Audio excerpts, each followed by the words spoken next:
Spoštovane gospe, spoštovani gospodje, dovolite mi, da vas v imenu Cankarjeve založbe vse najtopleje pozdravim na današnji tiskovni konferenci. Z veseljem vam bomo na njej predstavili dve, po mojem mnenju, pomembni knjigi, ki dodatno osvetljujeta našo zgodovino in polpreteklo zgodovino, tudi našo sedanjost. Prva je delo Aleša Gabriča V senci politike, ki govori o opoziciji komunistični oblasti po letu 1945 v Sloveniji. Mislim, da je to neka tema, v kateri, kljub temu, da v zadnjih letih, v zadnjih 25 letih mogoče govorimo malo več, povprečen Slovenec ni vedel kaj dosti. Skoraj več smo v Sloveniji govorili o ruski opoziciji, pa o gulagih, pa o Solženicih, kot pa o Slovencih. Morda je do neke mere nam dr. Pučnik nekako bil v podzavesti kot eden od tistih, ki so bili žrtve tega obdobja. Ampak kaj dosti o tem povprečni Slovenec ni znal povedati, če bi ga na cesti vprašal. Temu bo zdaj konec, ker pred nami je tale knjiga, v kateri se je dr. Gabrič sistematično lotil te zahtevne tematike. O tem seveda ni mogel pisati, ne da bi obiskal arhive, ne da bi brskal po številnih mapah, škatlah, tehničnih enotah in dobival podatke, ter tako zlagal kamenček na kamenček in dobil nek mozaik, neko sliko tega časa. Dobil tudi vzročno-posledične povezave, zakaj je nekaj tako bilo, kot je bilo. Knjiga se bere, bi rekel, delno kar napeto, prinaša nekaj fotodokumentarnega gradiva, ki ga tudi marsikdo ni do zdaj videl. Mislim, da imamo noter tudi celo delček rokopisa dr. Pučnika. Ja, nekaj, kar še ni bilo javno. Kar še ni bilo javno objavljeno, da videli, je prav zanimivo. Tako da malo vidiš potem, kako so se stvari takrat stale, da so ljudje doživljali, kar so doživljali in da smo pač Slovenci tako živeli v teh letih. Druga knjiga, ki se na nek način na to kar dobro veže, je kar komplementarna z njo, pa je knjiga dr. Iztoka Simonitija Vode svobode. Ta se ukvarja pa predvsem z našo sedanjostjo, z našo mlado državo, z vprašanji vzpostavljanja prave demokracije, pravne države, vprašanji kot so sprava. V poglavjih vse skozi boste videli tudi nekatere stvari se ponavljajo. En človek bi rekel, dajmo, saj to je bilo že povedano pred 20 stranmi. Samo enkrat ali dvakrat sem nekako posegel toliko noter, da sem določeno stvar izločil, drugače sem pustil namerno, kajti mislim, da je tudi avtorjeva namera ta, da določene stvari morajo kapljati kot vodica, šele takrat potem izdolbejo jamico v skalo. Šele takrat mogoče nam res pride do zavesti, kako je kakšna stvar pomembna. Ena od sintagem v teh besedilih je tudi tako imenovano naravno pravo. Naravno pravo, po katerem ljudje posežejo, kadar je pravna država odpovedala. To smo bili že v preteklosti že priča takim stvarem v zgodovini, ne samo slovenskega naroda, še kakšnega drugega. Naravno pravo je pač neka situacija, ki si jo nihče od nas ne želi, da do nje pride. Še posebej, če se to veže na neko specifiko našega naroda, ki jo je obravnaval med drugim tudi že dr. France Prešeren v svojem krstu pri Savici. In ta knjiga ima tudi, je tako narejena kar v dveh delih, nekako na koncu je dodana interpretacija, neka sveža interpretacija ob vseh Paternujevih in Lunačkovih in pa če bi gledal od slavistov do psihologov in drugih avtorjev, ki so o tem pisali, dr. Iztok Simoniti gleda na vprašanje delitve Slovencev in bratomorne vojne in tako naprej v tej pesnitvi in ko na to veže potem tako imenovano to naravno pravo, o katerem govori on kot pravnik, to potem seveda tudi najbolj kompetentno lahko o tem piše, potem človek začuti, kako pomembno je, da recimo Vrhovno sodišče ali pa celo Ustavno sodišče s svojimi odločitvami ne krši ustave. Kam to pripelje pri ljudeh, če so takim stvarem priča večkrat, ponavljajoče se so, je potem lahko situacija nevarna. Obe knjigi se torej na nek način dotikata, na nek način dopolnjujeta, vsaka govori o svojem času in tako bosta tudi avtorja morda to svojo predstavitev malo prepletla med nami. No, za konec bi samo še kot neka dva generalna podatka dal, pa mislim, da sta pomembna. Knjigo dr. Gabriča je oblikoval naš urednik, tehnični urednik Matej Nemac in mislim, da je že samo tole vizualno podobo pokazal na to črno-belo obravnavo in še druge konotacije lahko v tej naslovnici dobimo. To drugo knjigo pa je oblikoval prav tako naš oblikovalec Učakar in tudi mislim, da je že z naslovnico kar dosti dobro zadev sporočilo dr. Iztoka Simonitija, tudi nekje v teh temnih vodah svobode, nekje pozoren opazovalc opazil pravico, ki je simbol Ljusa.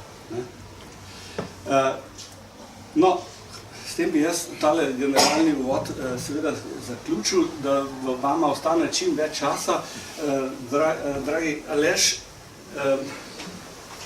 jaz bi te prosil, če bi se lahko prehodil malo skozi knjigo, od tega prvega obdobja po drugi svetovni vojni, nekje do novembra 1945, ko je bilo dokončno znano, kako bo Jugoslavija organizirana v prihodnje, pa potem po obdobjih in da pregledamo malo glavne akterje opozicije starih meščanskih strank, kasneje Mladine in kako se je na to odzivala oblast, oziroma kako se je na to odzivala Udba.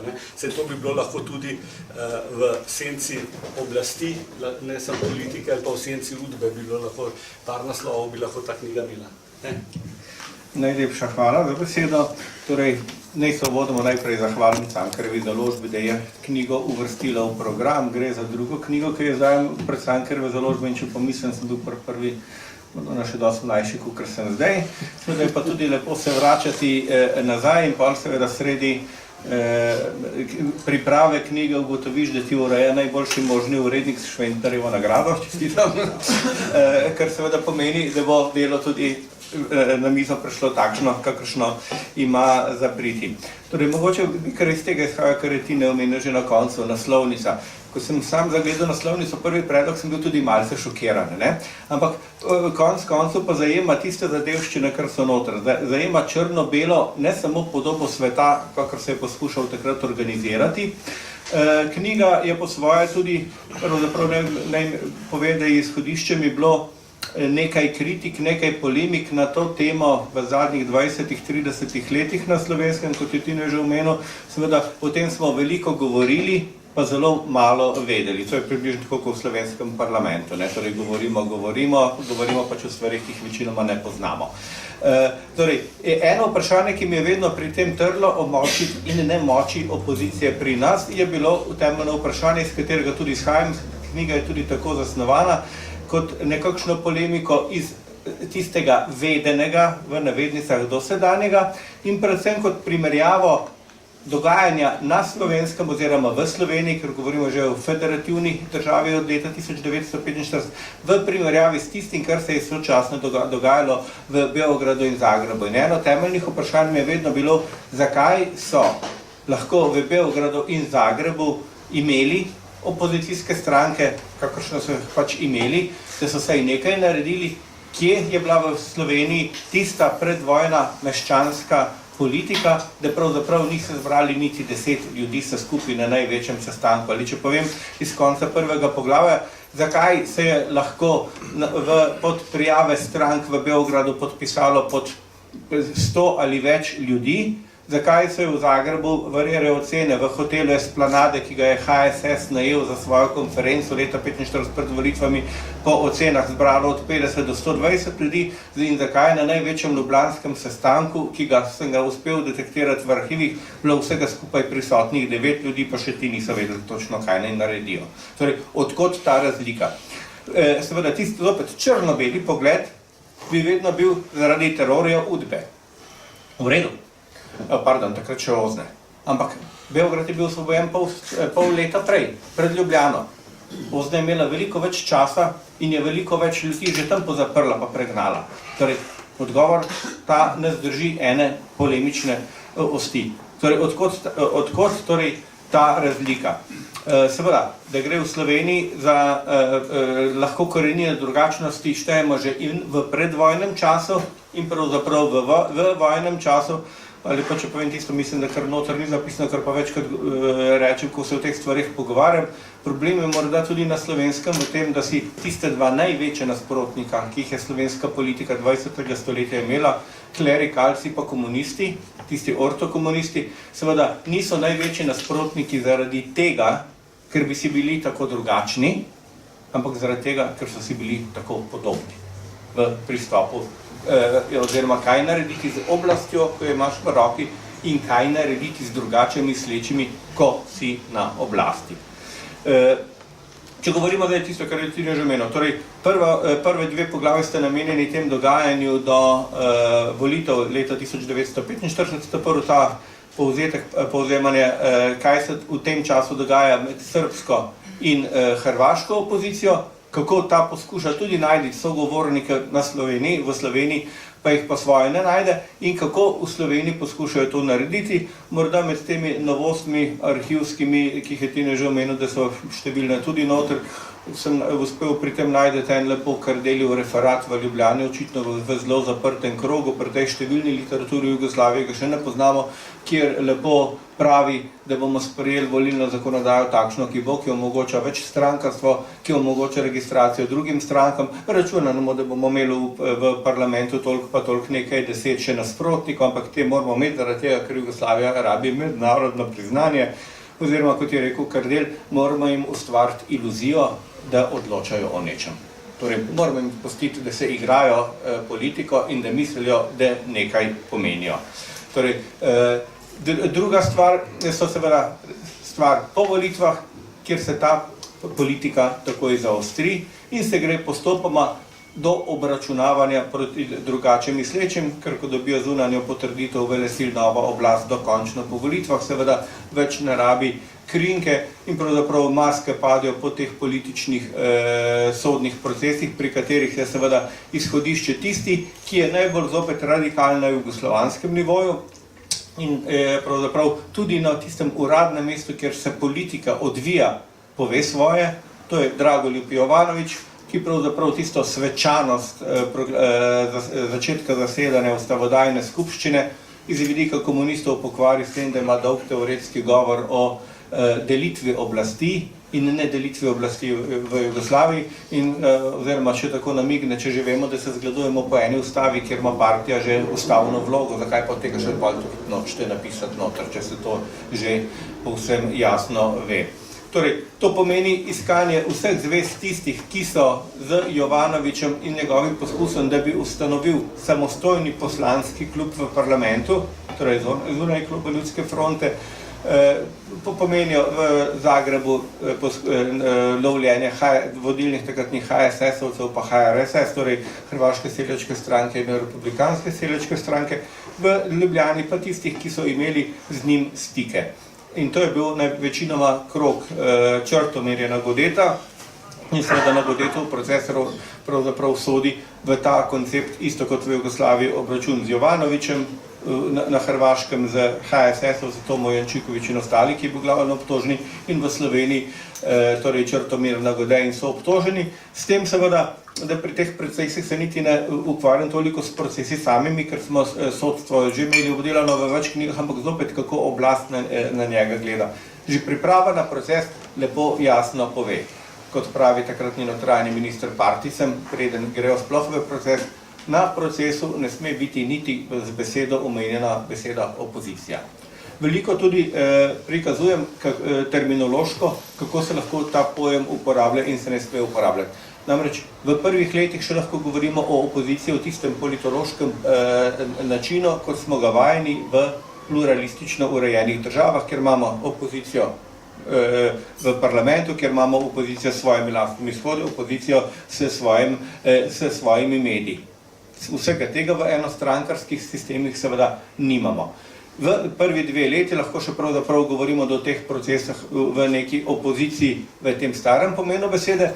Na koncu, v tistem zadnjem poglavju, ko pa pridem pravzaprav do zatona te opozicije, knjiga se konča ob koncu 50 let, ko pravzaprav še se ti ne že omenil, ta zadnji iz predvojne generacije pravzaprav ugotovijo, ali so že toliko stari, ali nimajo več nobene moči, ali pa vidijo, da se nič ne da spremeniti, ko se pravzaprav toliko pasivizirajo, da že sami udbovci v svojih poročilih pravijo, pa kaj sploh še trošimo moči za spremljanje teh ljudi, ki nobenemu nič nočejo. Oziroma, če tako rečem, kot je v enem udbovskem poročilu napisano, ob enem zaslišanju Igorja Rosine, torej predvojnega enega od prvakov samostojne kmetijske stranke, torej liberalne stranke, ki je bila močnejša na Štajerskem, ko ga vprašajo v zapisniku navedeno, zakaj nič ne poskušate, prav zato, ker tako skrbno pa pazite name. Ker mi tako lepo sledite, torej da se vse ve. In ta druga stvar, morda sem še v par novostih, ki ne so odkačujo, seveda, tiste, kar bi se še zahvalil uredniku, da je sprejel pobudo, da so v knjigo uvrščene še določeno slikovno gradivo. Tako recimo boste lahko, kdo bo vzel v roke in prebral, najdu tudi kakšne, bom rekel, anonimke, ki so prišle na mizo predsedniku slovenske vlade Borisu Krajgerju 45. leta še pred volitvami, kjer se recimo že omenjajo mesta povojnih pobojev, zopet tako po domače rečeno, da se ne bo reklo, da se o tem ni nič vedelo, če jih je imel že seznam tega gospod prime minister na mizi. Po drugi strani, tisti, ki bo bral, lahko najdu edine primerke, ene redkih primerkov hranjenega ilegalnega, pa rečemo demokratičnega tiska v Sloveniji iz januarja 46. leta. Center te mladinske organizacije ilegalne je bil na klasični gimnaziji, torej, ker so na ciklostil še vrteli ilegalna glasila, za katero lahko rečemo, da so bila demokratično naravnana in so za razliko od vseh vladnih medijev edino v Sloveniji objavljala stališča zahodnega demokratičnega tiska v nekaterih stvarih, kar v legalnih časopisih nisem mogel praviti, do tistega, kar je pač omenil že Tine, en uvodnik Jožeta Pučnika za tisto stvar, zaradi katerega je bil že 51. 52. on in kolegi na zaslišanju v Mariboru, kjer je tudi taka radikalna kritika, bom rekel, takratnega politične klime v državi, kjer se morajo vsi boriti. In za konec, ko pravim, pridem do 50 let, ko tudi Udba pravi, da se je nesmiselno ukvarjati s temi starejšimi, in da kdo zdaj predstavlja glavni naš opozicijski problem, mlajša intelektualna generacija, ki se uveljavlja v 50 letih, ki pravzaprav za katero ne moramo uporabljati pojma opozicija v tistem pomenu, ki ga poznamo v demokratičnih družbah, kot pa sam razlagam, tudi sami se takrat, če niso tako imenovali, se samo spominsko nazaj, včasih tako imenujejo, da so bili opozicionalci, pa seveda pa imamo po letu 90 v Sloveniji včasih več opozicionalcev, kot je bilo na splošno politikov pa ljudi v tistih časih. Ampak, torej, povem pa S tem besedami jih pravzaprav obravnava notranja uprava in jih obravnava politika. In zaključim pač s citatom, pravzaprav, to je tista opozicija, ki se jo moramo od zdaj naprej bati. Ta mlajša intelektualna generacija, ki smo jo v času sprostitev 50 let dali v roke določene revije in imajo zdaj možnosti dostopa do javnosti. Hvala. Hvala. No, jaz bi sam dodal glede tega ilustrativnega gradiva, boste videli, ko boste listali, so zanimivi zapisniki zaslišana. Eden je predvsem zanimiv, kako so se udbaši risali organigram. Organigram so bili popolnoma zmešani, ker niso vedeli, kako delujejo te ljudje med sabo. In nekaj taki detajli ti pokažejo še preko to forma mentis teh ljudi, ki so to delali. Tako da mislim, da je knjiga po tej plati kar prelomna za naš slovenski prostor. Isto je zdaj, prosim, da na tole, kar jaz ne rečem. Vse se tudi sliši. Ti ne se slišimo. Ja, pa ne dela. A se slišimo? Ta del. Veste kaj? Oba če zna. Hvala lepa. Jaz najprej se moram zahvaliti, to je stvar kurtoazije, če bi vedel, da bo ta gospod Šventnerjev nagrajenec, mu sploh ne bi povukal ponude svojega rukopisa, ampak vseeno sem riskiral. Zdaj, jaz sem nekoliko lažji situaciji, moram reči, predstavljena je bila moja knjiga, da se ukvarja predvsem s sedanjostjo. V resnici hočem pa povedati, zakaj nam zgodovina neprestano sedi za vratom, zakaj se človek ne more otresti zgodovine in zakaj človek vedno tudi živi z zgodovino. Njegova knjiga je do leta 1950, ampak pred letom 50 je bilo leto 41, predtem je bilo leto 1914, predtem je bilo tisto leto, v katerem piše Prešeren svoj krst pri Savici.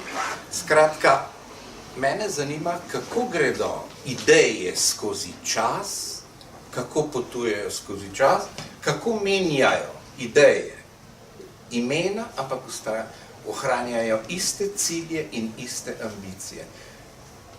Zakaj imam lažjo situacijo? Njegova knjiga je opremljena belo-črno. Tisto, kar mene zanima je, katere so tiste ideje, ki življenje predstavljajo samo v črno-belih tehnikah. Samo v črno-belih tehnikah. Zdaj, če naredim preskok kar v 20. stoletje, prva vojna, druga vojna, čas po vojni in čas med obema vojnama. Je bil kakšen čas, katere ideje so bile takrat? V zvezi z idejami, Gabrič me je obzoril, ali ko govorimo o idejah, govorimo o vrednostnih sistemih, ja, predvsem o vrednostnih sistemih govorimo. Ideje, ideologije so ideje združene v nek sistem. Teologije so ideje o Bogu, združene v nek sistem. Skratka, ko govorimo o idejah, govorimo o vrednotah. 20. stoletje se kakšne ideje spopadajo v prvi svetovni vojni? Ena in ista ideja se spopada v prvi svetovni vojni. Tista ideja, ki hoče z vso silo premagati drugo stran, jo eliminirati in se vzpostaviti kot vladajoča sila. Takoj po prvi svetovni vojni se rodijo trije veliki monizmi, kot odgovor na nesrečo, ki se zgodi v bratomorni vojni, to je evropska vojna, to je vojna znotraj Evrope, to so državljanske vojne v bistvu, če gledamo skozi en historičen čas. Se rodijo trije monizmi, komunizem, fašizem in nacizem kot odgovor, ki vodijo čas praktično do leta 1941, kjer se kakšne ideje spopadajo. Popolnoma iste, kot se spopadajo v prvi svetovni vojni. Na eni strani imamo en pogled na svet, ki ga predstavlja tisto, čemur se reče jaz ne morem drugače imeti kot politični katolicizem, ne? In na drugi strani liberalna demokracija. V prvi svetovni vojni veste, kdo je zmagal, ne? Hvala Bogu, Anglija skupaj z Ameriko zmaga, ne? V drugi svetovni vojni se kaj zgodi z vidika idej? Katere ideje se spopadajo? Je popolnoma iste ideje se spopadajo, ne? In katera stran zmaga, ne? Zmaga ta stran, ki kasneje vzpostavlja Evropo, ki jo imamo mi po letu 45 do 90 in ki jo mi živimo zadnjih 20-30 let, ne? To je spopad teh idej. Tukaj je ena pomembna stvar. So določene ideje, ki jim sledimo daleč v preteklost, kot je ideja monoteizma ali monizma, ki vedno ustvarjajo iste posledice. Vedno ustvarjajo. Te ideje ne reagirajo na okolje, ampak iz sebe ven ustvarjajo iste posledice. Jaz zmeraj rečem, da so komunizem, nacizem in fašizem samo brezbožni otroci klerikalnega krščanstva. Rojeni so vsi v Evropi, vsi so rojeni v Evropi, ne? Tako kot so rojeni protestantizem, tako kot je rojena ortodoksija in kot je rojen katolicizem. Ne? In govori prej omenil sovraštvo med komunisti in klerikalci. Ne? Je pa dobre, znotraj kire ideje se pa to sovraštvo? Sovraštvo med komunisti in klerikalci, med fašisti, nacisti in komunisti, je sovraštvo znotraj istega sistema idej, istega sistema. Sovraštvo med protestanti, katoliki in pravoslavci je znotraj istega sistema idej, a ne? Kaj pa pomeni ta sistem idej? Ta sistem idej pomeni, kot vidite, da papež po 1000 letih ne more oditi k patriarhu v Moskvo, niti moskovski patriarh noče prijeti papežu, ampak se sestanejo kje? Sestati se morajo na Kubi. Hočem vam povedati, ne? So določene ideje, ki generirajo sovraštvo, ker ne morejo brez sovraštva. In ta ideja, vključno s komunisti, vključno s fašisti, vključno z nacisti, ta ideja nujno rabi sovražnika notranjega, torej sovražnika zunanjega in rabi tudi notranjega sovražnika. Ne? Te ideje me skratka zelo, zelo zanimajo, kako gredo skozi čas.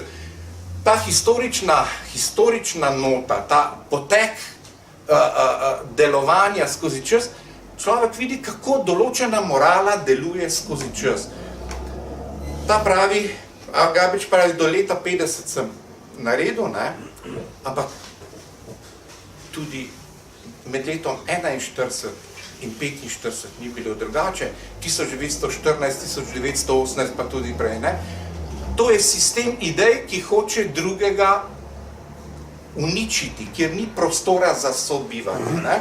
In tukaj se pojavi zdaj ena nova stvar, namreč nova stvar, v tem smislu, da je nek zvrsti idej, ki se imenuje demokracija, ki se imenuje grško-rimska tradicija, ki ponudi možnost, da ljudje, taki kot ste vi tukaj in taki kot smo mi tukaj, da živimo skupaj in ohranimo različne poglede na stvari in tudi živimo skupaj ena produktivna in dobra življenja. Ne? Eno besedo bi v zvezi s tem rad povedal glede idej v zadevi sprava. Ne? Ideje, ki so vodile v prvo vojno, ideje, ki so vodile v drugo vojno, ne? Ideja, ki je obvladovala vzhodni svet, vzhodne Evrope, ta je proti spravi, ta spravo ne dopušča, ne? Ta je samo za črno-belo logiko, ne? Mors tua vita mea, tvoja smrt pomeni moje življenje, ne? To vidimo tudi danes, ne? Ravno kar je nekdo pobil 50 ljudi v Novi Zelandiji, pred nekaj 48 urami so se maščevali, kar povejo glasno in glasno, v razmerju 1:6, 350 ljudi proti 50 mrtvim, ne? Je pa kjera ideja to funkcionira? Kaj mislite? Samo ena ideja tako funkcionira, ne? Samo ena ideja, ne? zahodna civilizacija, ki jo živimo, je po mojem mnenju rezultat dveh različnih tradicij. Ena je tradicija, ki izvira iz grško-rimske tradicije, in druga je tista, ki izvira iz judovsko-krščanske tradicije. Te dve tradicije so skozi stoletja in tisočletja živele ena ob drugi, nikoli ni prišlo do sinteze, nikoli se niso zlile v eno samo tradicijo. Ne? Tukaj imamo zelo različna mnenja, mogoče tudi kolega Uršič, filozof, ki v teh stvarih veliko premišlja. Ne? Moje mnenje je, da nikoli ni prišlo do sinteze med tema dvema tradicijama. Tista tradicija, ki jo poskušamo živeti, mi Slovenci, zadnjih 30 let, z nami več kot 70 milijonov Slovanov, pa tudi Mađari, vse, kar je vzhodna Evropa, ta tradicija izvira izključno iz grško-rimske tradicije. V moji ustavi, v ustavi evropskih ustavah, v ustavah vseh demokratičnih držav, so izključno pojmi, niti en pojem ni, ki bi bil iz judovsko-krščanske tradicije, ampak izključno pojmi, ki so libertas, ki so demokratija, ki so respublika in tako naprej in tako naprej. To je tisto, kar predstavlja našo sedanjo svobodo, ki jo skušamo živeti. Razlika je pa bistvena, ne? V čem je bistvena razlika, ne? Namreč, jaz sem državni uradnik in vedno sem se ukvarjal z diplomacijo, del diplomacije napovedovanje prihodnosti v smislu, kako se bodo stvari razvijale. Mi si ne smemo dovoljiti luksuza in reči, da ni mogoče povedati, kaj bo, če bo tako. Ni res. Danes pa že vemo, kaj iz česa nastane. Ne? Danes vemo, kaj iz česa nastane. Ne? Moje mnenje je, v Evropi, v kateri se oživljajo ideje, za katere vemo, kakšne so. Tiste, ki so v Jobbiku, tiste, ki so v Fidesu, tiste, ki so pri Salviniju, tiste ideje, ki so recimo v AfD-ju, ki so pri Madame Le Pen in tako naprej. Ne? Ukolikor bo prevladala, tudi lahko na demokratičen način, ta opcija, takrat bomo začeli živeti življenja, ki jih že poznamo. Mogoče z novimi imeni, ne bo se imenovalo takizem, unizem, ne bo se imenovalo kapitalizem direktno, lahko se bi imenoval neoliberalizem in tako naprej in tako naprej.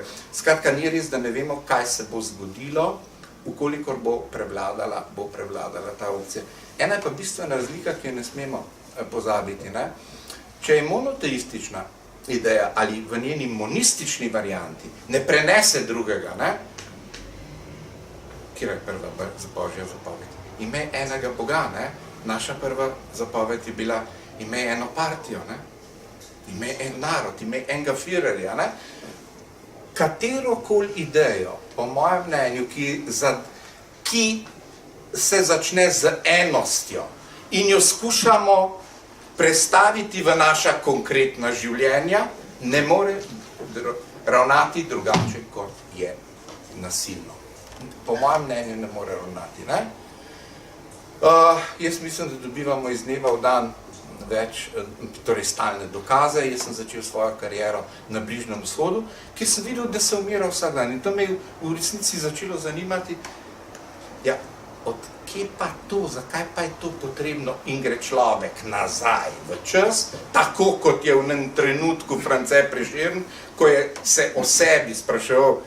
En del tega je tudi moje knjige, interpretacija Franceta Prešerna. Zakaj pa?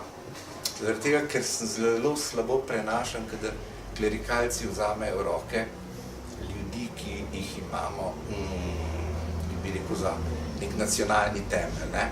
Pa še ena huda stvar je pri Prešernu. Celo življenje, ne, je napisal samo eno drobno knjigo, ne, pa je dovolj, da vsi menimo, pa imamo verjetno isto mnenje o njemu, ne, da je genijalen v kakšnih zadevah. Ne. Jaz sem napisal že 3 knjige in se že malo slabo počutim, ko vidim vse te knjige okoli sebe. Skratka, če imaš kaj hudega in točnega in preciznega zapovedati, ne, ti lahko tudi tako narediš. Ne. In ko Prešern išče razloge za svojo osebno nesrečo, ne? Ko iščejo razloge za hud položaj nekih 5, 7, 8, 9 ljudi tistega časa, koliko pa je bilo razsvetljencev in kaj ne rečem, ljudje liberalnih pogrebov, jaz mislim, da jih ni bilo več kot 10 pa 15, ne? Ko gleda, zakaj je njegov narod to, kar je, ne? Ta grozni Prešeren, ne? Potuje nazaj po času. Ne? Zakaj? Zaradi tega, ker hoče videti, kako morala potuje svoj čas, ne?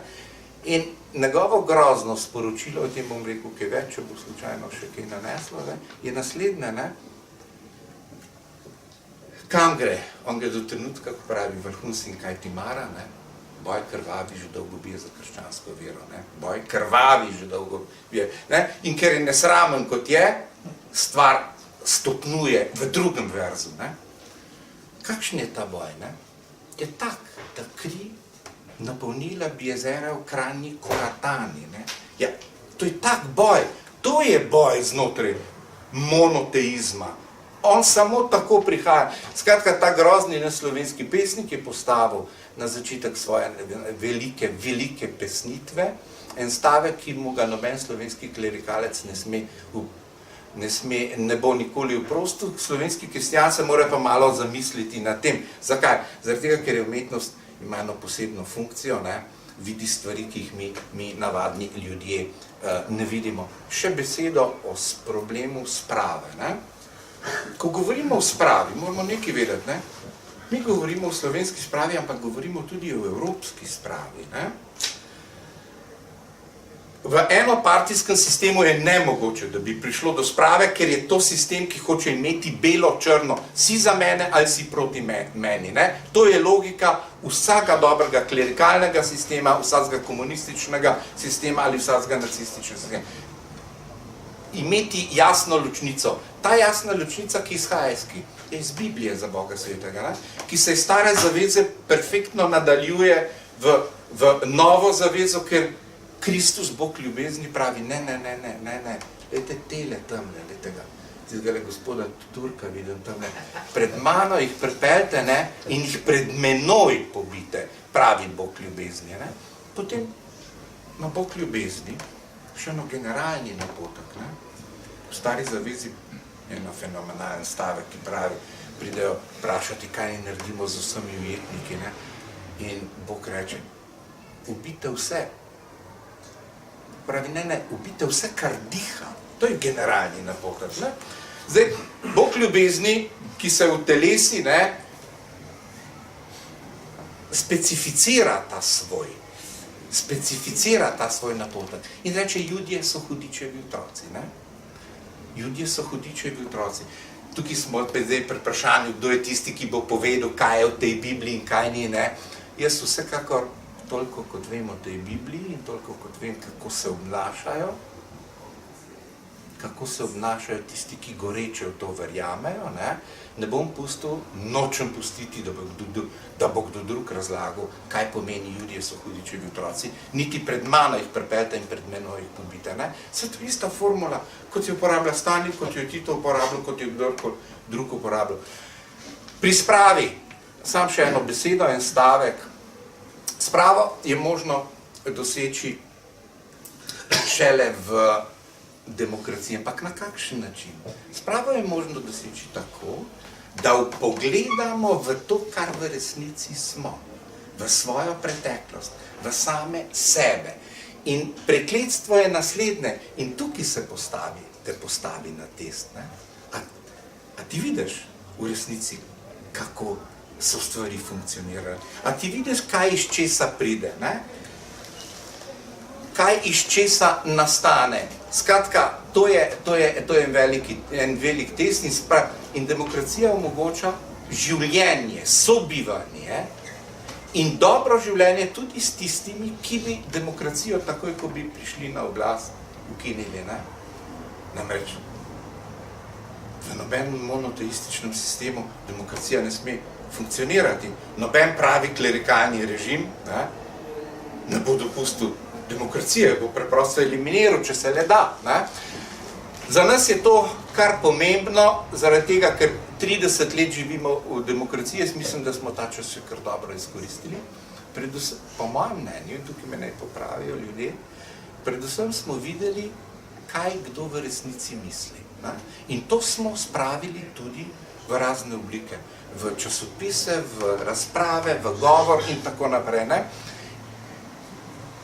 Ugotovili smo, da, po mojem mnenju, da se v temeljnih stvarih, kako razumeti preteklost, kako razumeti ideje, ki so povzročile belo-črno sliko, ne, v tem se v temelju razlikujemo. Čas, ki je ustvaril čas 1914, 1941, 1945 in potem, ne, je čas, ki je ustvaril posledice, ki nikoli ne minejo. Nikoli ne minejo. Ne? In s temi posledicami, ki nikoli ne minejo, upravlja na nesmrtonosen način samo demokracija. Nič drugega. Ne? Nič drugega. Ko bo odjenjala demokracija, da je ne bo več, bojo razlike med nami stopile, izbruhnile v prvi plan. Ravno kar smo imeli fojbe, vsako leto 7. februar je dan spomina na fojbe, a ne? Kjer so Italijani imeli svoj počastitveni dan, svojo komemoracijo in tam smo bili priča tega, kako v resnici deluje zgodovina. V teh trenutkih, kako bi rekel, hudih spominov, privre na dan tisto, kar si ti v resnici. Ne? Ti imaš predsednika Evropskega parlamenta, za mene je človek neposebno velikih vrednosti, če se izražam ljubeznivo, ne? Ki je rekel, ne živi Istra, ne živi Dalmacija, italijanska, una in tretja. Ne? Zraven je bil Salvini tudi, če se ne motim, ali nekdo drug, ki je isto ponovil. Ne? Hočem vam povedati, te ljudje v teh trenutkih povedo samo tisto, kar je v njih, kar je resnično v njih. In da to, kar je resnično v njih, vključno z veliko Madžarsko, vključno z ne vem kakšnimi velikimi sovjetskimi zvezami, ne? To zaenkrat, po mojem mnenju, znotraj Evrope preprečuje samo demokracija. Verden, aj 1915, Verden se ne vem ali 16, ne, milijon ljudi pade, ne, in dva predsednika, Francoz in Nemec, ne, Kohl in Mitterrand, gresta na neko počastitveno slovesnost in se primeta demonstrativno za roke. Ne? One dva se demonstrativno. Tiste dva, ki sta se 500 let pobijala na vsakem koraku. In takrat sem jaz zelo dobro, mi je prišlo to, kar sem pisal tudi v slovenski spravi, ne? Dokler bo veljala demokracija, tog časa se lahko zadržita za roke. Ko ne bo več, bo to, kar je naloženo v vas, izbruhnilo znova in ponovno. Jaz bi tukaj malo končal.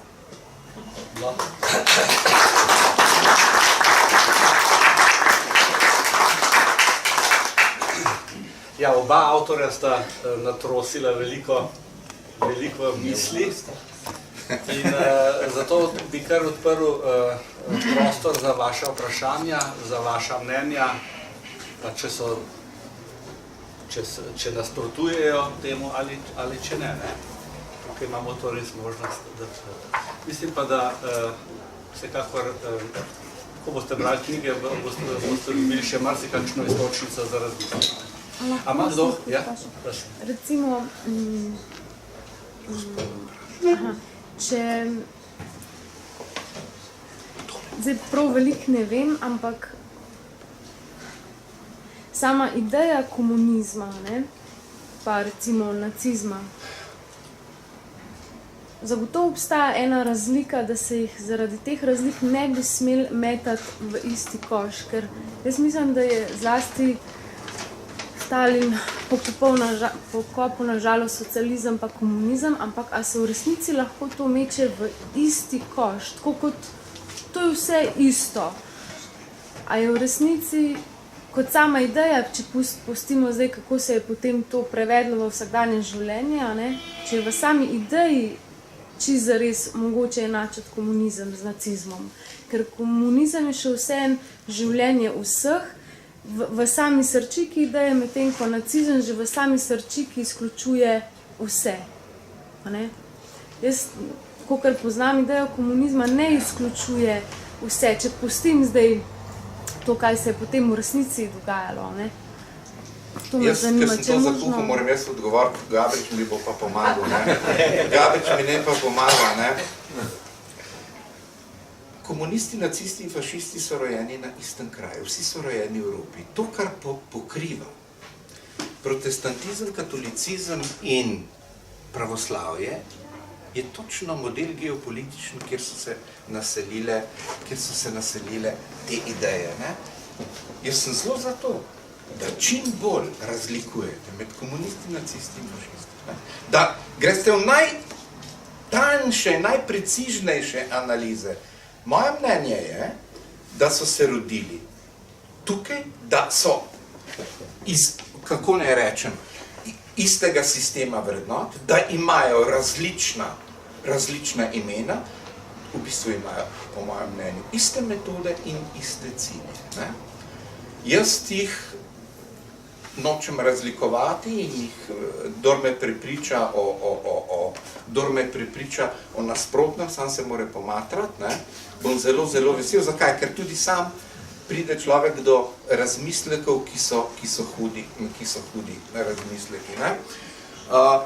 Tako da jaz ne vidim posebnih razlik med Stalinom, med Hitlerjem, med Mussolinijem, med Frankom. Vidimo, da je nemogoče poupraviti zgodovino na način, demokracija poupravi tako, da to, kar se nam je hudega vsem zgodilo, ne postane smrtonosno za naprej. Španija, kot vidimo, ima enake probleme kot mi. 36-39 z vsemi mrtvimi. Italija, fašistična, ko sem prej omenil Salvinija in koga še, in Tajanija. Vsako leto predsednik republike napiše govor ob tej priložnosti. In tukaj je tudi napisal Mattarella, ki je ena krasna osebnost, kultivirana osebnost, ampak Mattarella, ko je govoril o teh stvarih, jasno se je za bistveni stvari. Kjeri stvari? On je rekel, ne, to je posledica komunizma, vi ste komunisti, vi ste jih pobili in tako z njimi ravnali.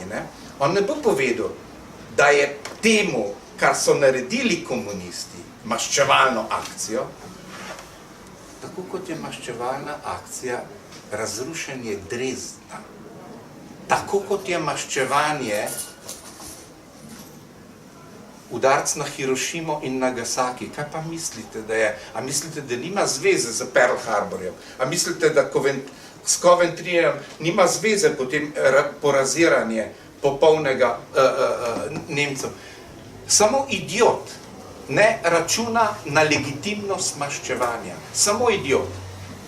Tiste religije in tiste ideologije, ki nas ves čas učijo, da se je potrebno odreči maščevanju, se same najbolj maščujejo, da smo se nejasni. Same se na najhujši možen način maščujejo. Skozi celo vrsto represivnih načinov in sistemov.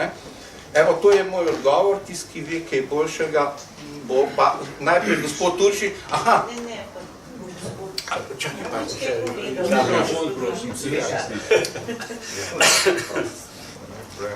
No, bi pri tem rekel, da seveda zgodovinari pač iščemo tiste razlikice, kjer so, kar sem že omenil.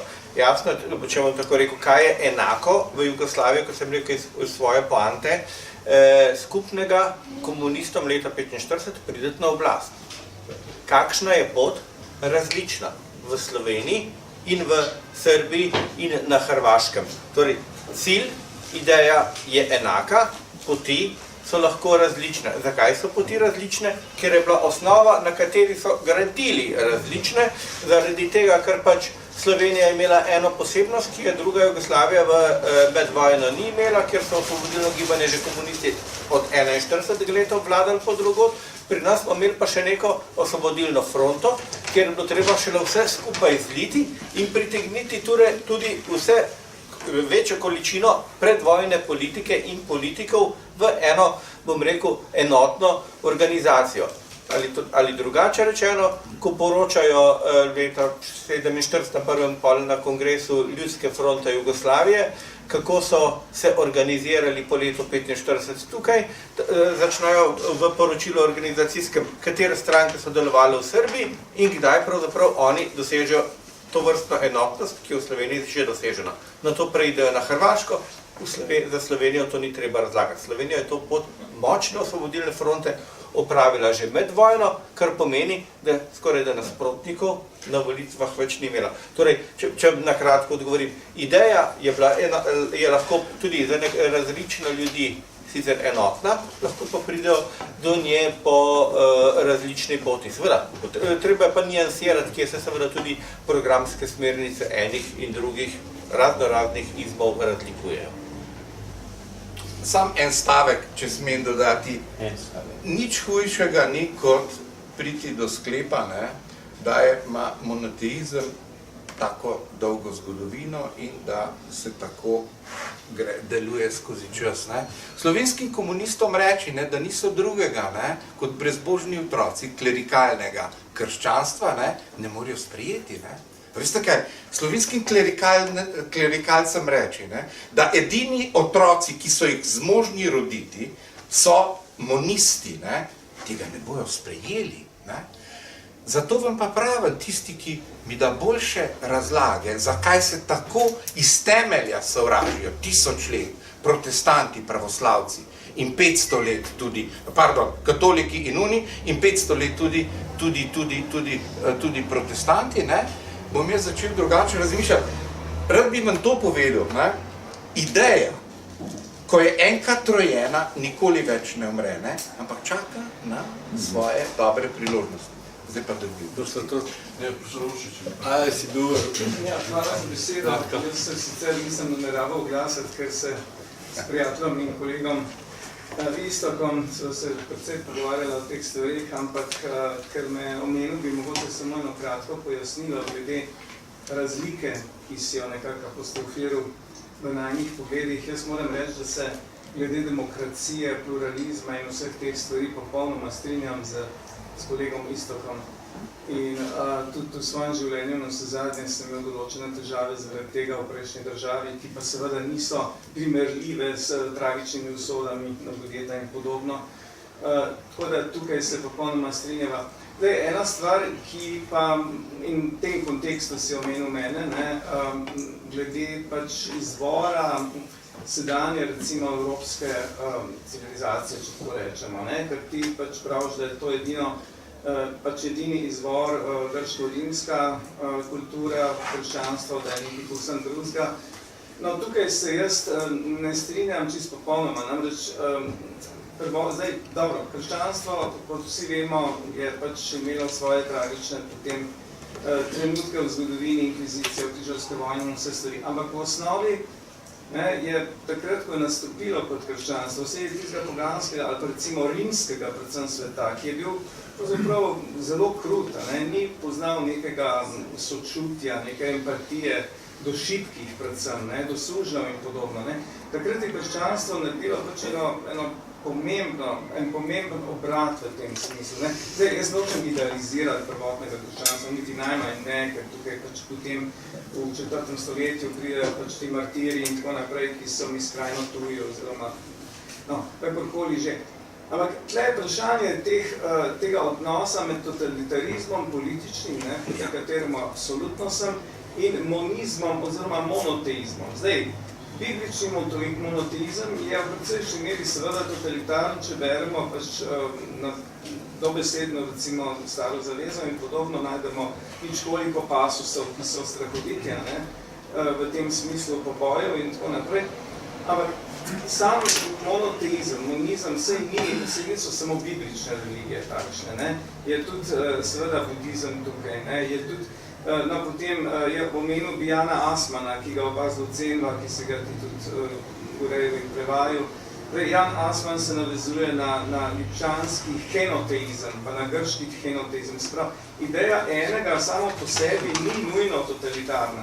Ne? In tukaj bi jaz se pridružil v nekem smislu, ne popolnoma morda, ampak kolegici, ki je postavila prvo vprašanje, vendar je treba nekoliko razlikovati v teh stvarih. Ni dobro, da preveč, ker potem sami mi zapademo v naši lastni logiki, zapademo temu monizmu, ne? Tudi v kritiki monizma. Zdaj, v to sicer jaz se ne bi spuščal, koliko je razlika med fašizmom in komunizmom, zdaj, verjetno v osnovni ideji vendarle je. Ne? In podobno velja za razliko med, recimo, ne moramo reči, da je krščanstvo kot tako, mislim, totalitarno, ali pa enačite s fašizmom. Ne? To, mislim, to ne gre. Ne? Te nijanse, ne, so tukaj pomembne. Se pa popolnoma pridružujem, mislim, generalni diskusiji, političnemu vidiku, ne, ki si tem, seveda, mojster in poznavalc tega, tako da to sem hotel sam mogoče. Nisem tako poznavalc, sploh ne, uprostite, ne, ampak veste kaj, če človek je šel pobit 50 ljudi v Novi Zelandiji in je zraven, ne vem, 40-50 jih ranil, ne, ta človek je 2 uri pred tem dal svoj političen program na internet. Ne? In jaz sem šel, pač, bogi državni uradnik, sem se usedel in to bral, ne? To je bila dolga stvar, 28 strani, ne? Ena moja knjiga, sigurno mora biti kje tle, ima naslov Deus Vult. Bog, Deus lo vult, Bog to hoče. To je znajdba agresivnega katolicizma, ki pravi, Bog hoče, da jih pokončate. In ta fant, napiše v svojem pravu, to, kar jaz delam, hoče Bog. Bog hoče. Ne? Zdaj, to je pač moj pogled. Ne?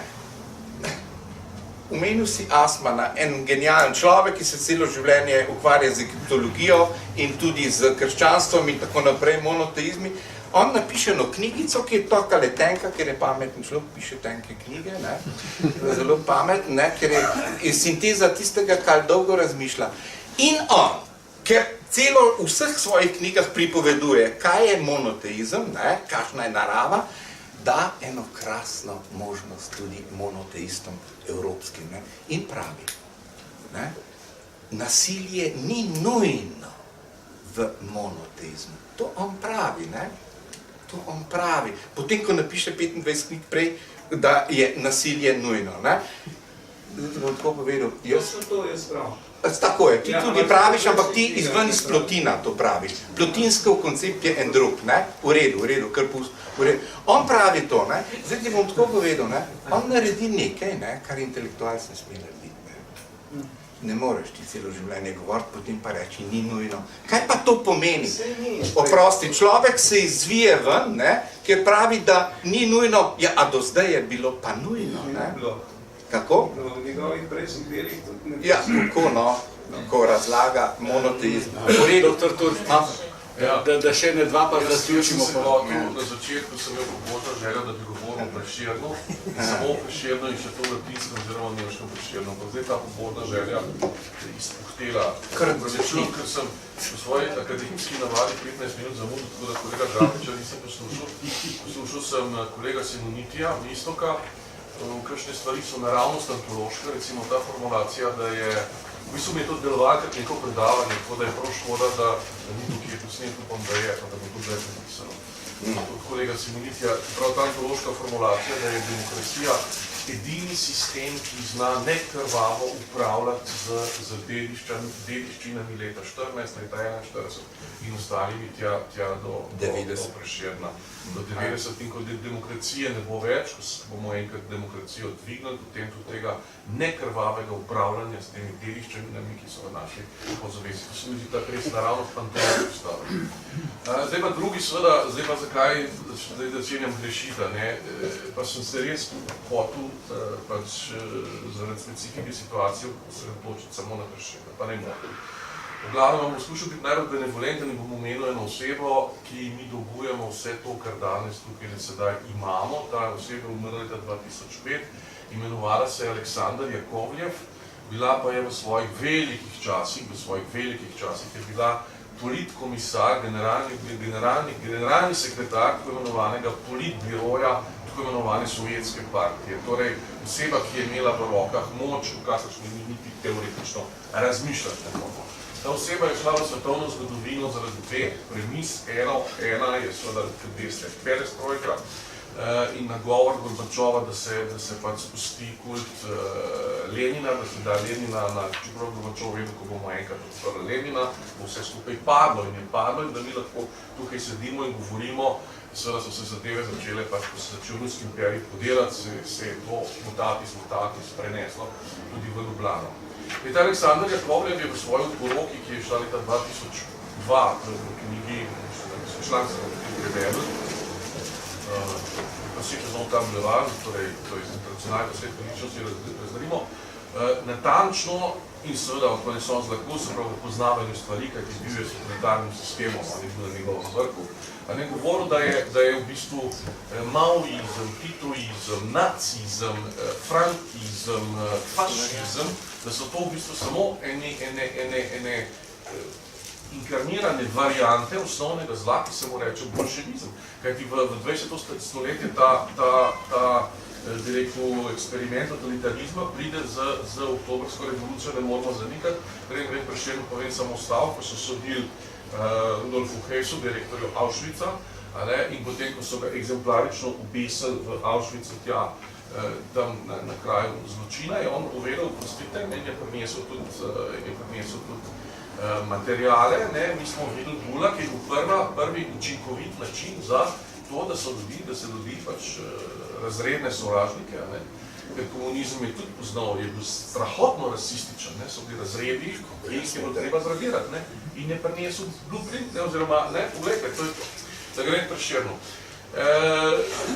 Kolega Simoniti je to odlično videl, jaz sicer mislim, da je Prešeren živel, in to sem pa hotel povedati, da je nekaj pozitivnega na koncu, da je Prešeren živel v nekem strahotnem monizmu. Ta monizem je bil seveda krščanstvo, ampak on se, če ga beremo, se mu je to žvižgalo tudi, tam se je v bistvu tist krst pri Savici, vemo, da je pač njegova, bi rekel, na nek način, pa vem se, črtomir sam odide od tej poti teh morilcev in tega, razlagajo, ko pride v Akvilejo v svete pisme, proste zmote, vsake postane mašnik in tako naprej. Ja, on ga pošle, on sam ne gre, on ga pošle. Hočem reči, Prešern je pa živel, če ga kdor ga bere, pa živel v neskončno hujšem monizmu, to je bil pa monizem nemštva, sicer ne nacizma, sicer ne, ampak primarne nemške kulture, v tem, da Prešeren ni bil dvojezičen. Ta generacija dvojezičnih avtorjev, mi jo dobimo še od drugi polovici 19. stoletja. Prešeren je bil enojezičen in njegov jezik, uradni jezik, v katerem je tudi mislil in sanjal in vzdihval, recimo, je bil nemščina. In on je bil odličen nemški pesnik. In ko je tisto trobno knjigico, o kateri je govoril Iztok Simoniti, pripravil za tisk, je bil zraven prilogo nemške pesme. On je bil odličen pesnik nemški. Samo pogledajte, da imam nekaj, da je Matijas Čops spominil Matija Čopa, kako dobro je to napisal. In to je napisano v 14 dnevi. No in potem je on, da bi vse te nemške pesmi zbral, Župačič, ki je na smrtni postelji prevedel in Slovenca zapustil v slovenščini, se je to zbral in je, veste kaj je dal za moto? Za moto je dal Prešeren. On je dal Ethico Scriptis Sermone Libellum, se pravi iz Ovida, ko so ga pregnali v Pont, in je v barbarskem jeziku slavil Rim. In je nemščino, za katere trpel je tako s takim genialno finto, jo je označil kot barbarski jezik. In tega ni vključil v poezije, se pravi, kakšna samozavest je v tem, v bistvu zlomljenem človeku morala biti, da je to bil.